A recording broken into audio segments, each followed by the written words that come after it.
Hi guys, and welcome back to World of Tanks, and it's time for another random destruction. Sorry this one didn't go up yesterday. It was a very hectic day, and I just, well, didn't quite have enough time left at the end of the day. I was hoping I would do, but I didn't, unfortunately. So here it is today anyway, and there'll be a subscriber series this evening.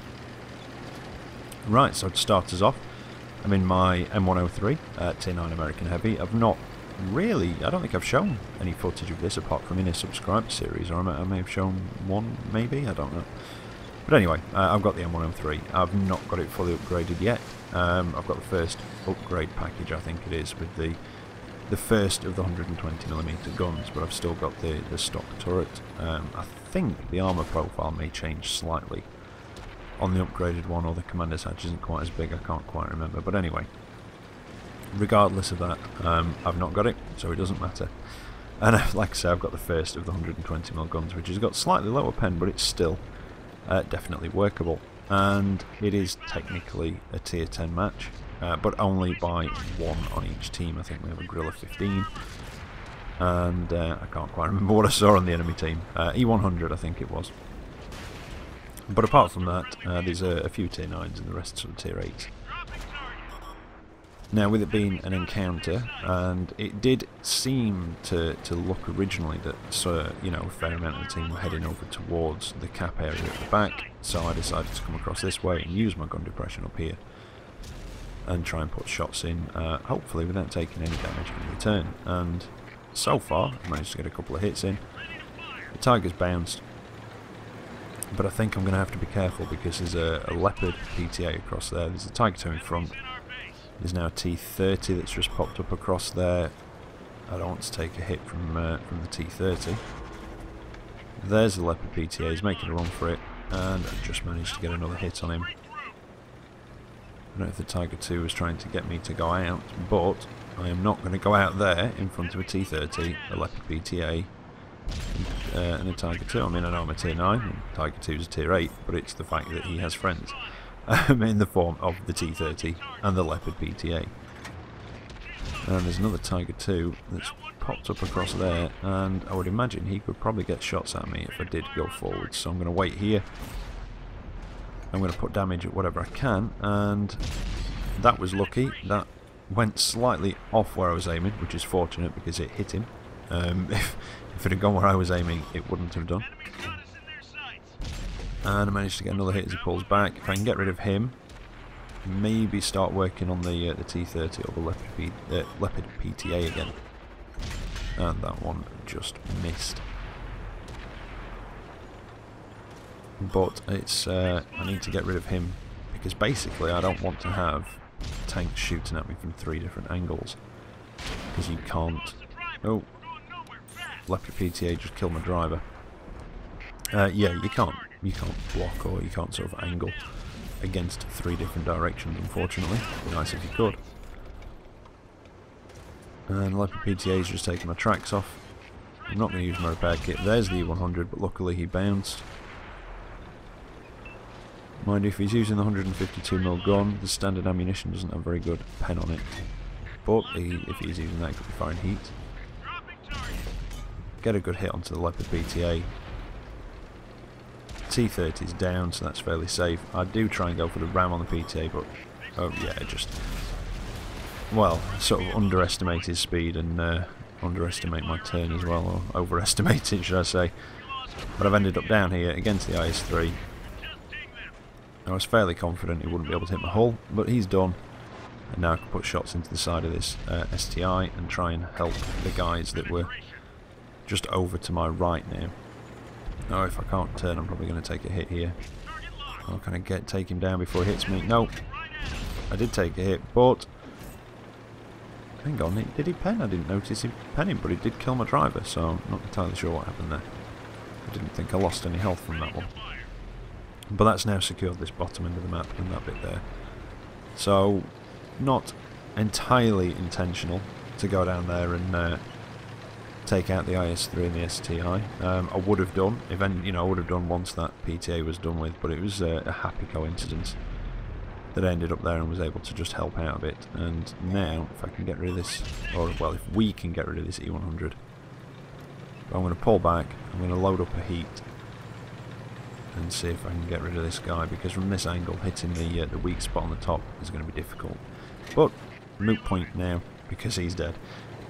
So I think I'll load back up to HE, not HE, sorry, to AP in just a moment. There we go. And it was about this point that I realised in game that my driver was dead. Well, just before, when I tried to make that turn and couldn't. I hadn't realised up until then that I actually got a dead driver again, or a knocked out driver, whatever you want to call him. But now it's looking pretty favourable in our team. There's a light tank who's just keeping the another leopard, is it? And the light tank on the enemy team that's in cap, he sort of keeps lighting them up, although he's retreating now. But there's two more heavies coming up this way in front of me. There's a TD behind me, and there's a TD just over this hill on our right. And the enemy team, there's a T-54 on very low health, a T-10 on fairly full health. There's a light tank, which I think is a Brazilian Bulldog, yep. And a Leopard PTA, and that was nice. Just managed to get a shot into his turret on the move. And it looks like that E75, was it, that went up behind him, is going to take him out.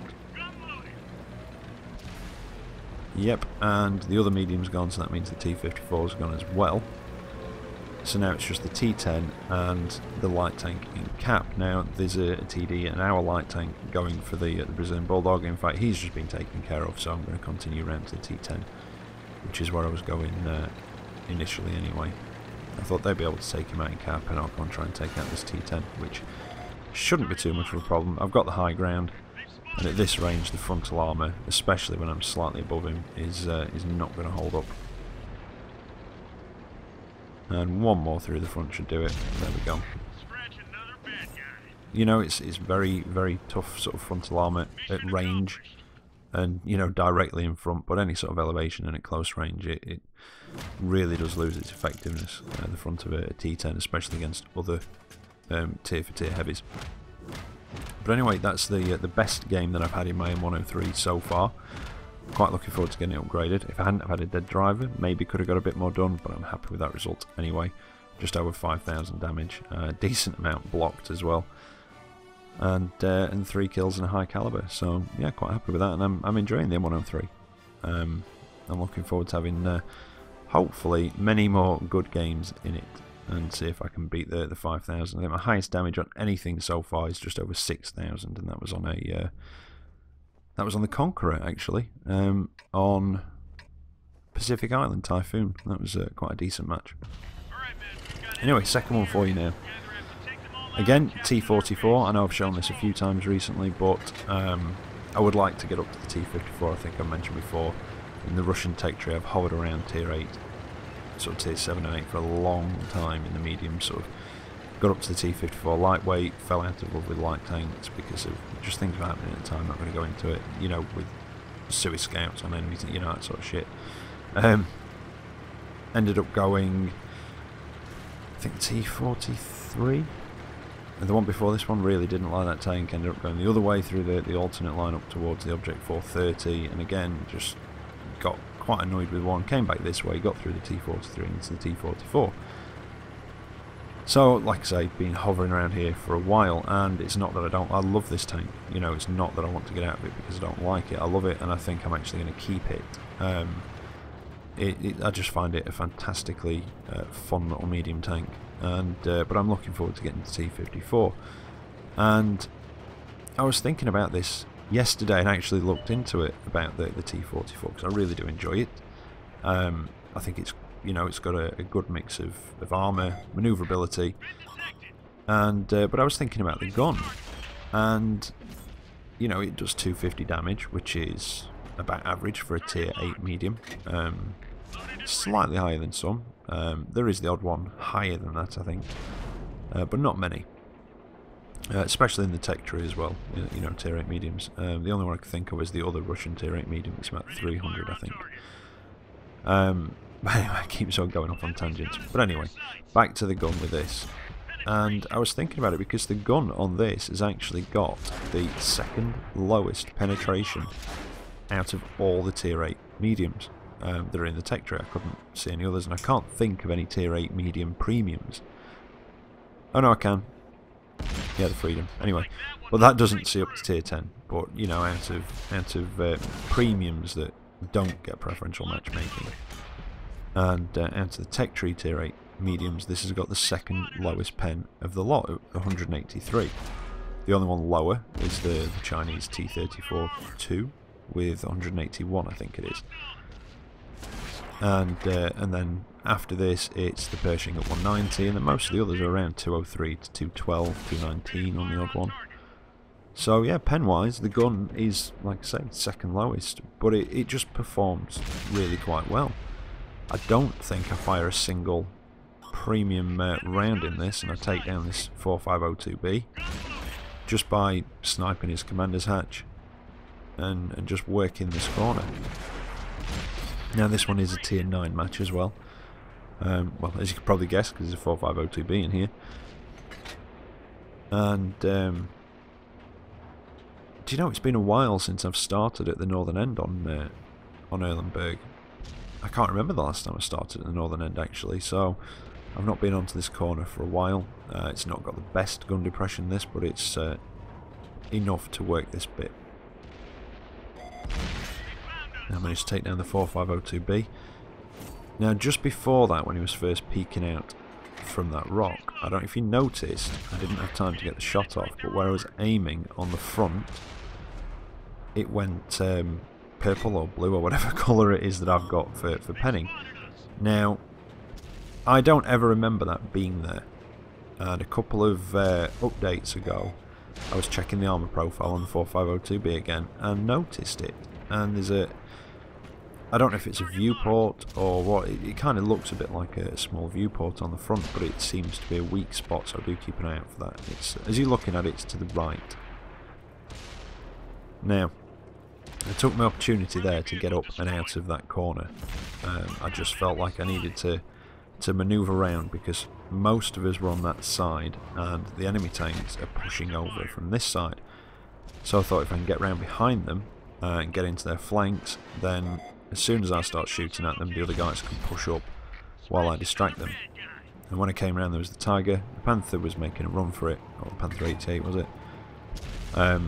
So luckily I managed to take them down, and now the 5100 is backing up, and I don't know if he quite not realised that I was there, or he was just concentrating on what was in front, but as soon as I sort of came round, took those others out and went at him, that's when the other guys made their push, which was just one of those, you know, nice sort of timing moments where, you know, they obviously sort of had a good idea of what I was going to do, and I was hoping that they were going to take advantage of that and do what they did. So yeah, it was quite nice. And I'm going to get alongside this Nameless.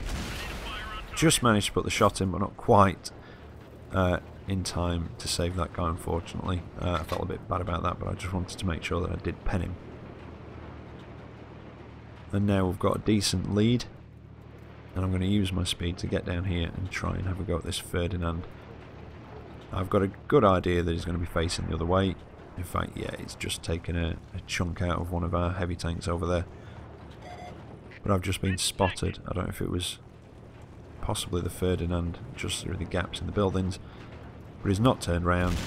Put a shot into him, try and get behind him. I should be quick enough, and there we go. Oh, and I ammo-racked him. Beautiful. I didn't notice that in when I actually did the match. I didn't see how much health they got. I know I hit hit the ammo rack with that first shot, but I didn't realise that I actually ammo-racked him. I was quite surprised in game. I thought somebody else hit him at the same time. I didn't notice the ammo rack symbol pop up, so yeah, that was quite a nice little surprise for me there watching the replay. Didn't realise I did that.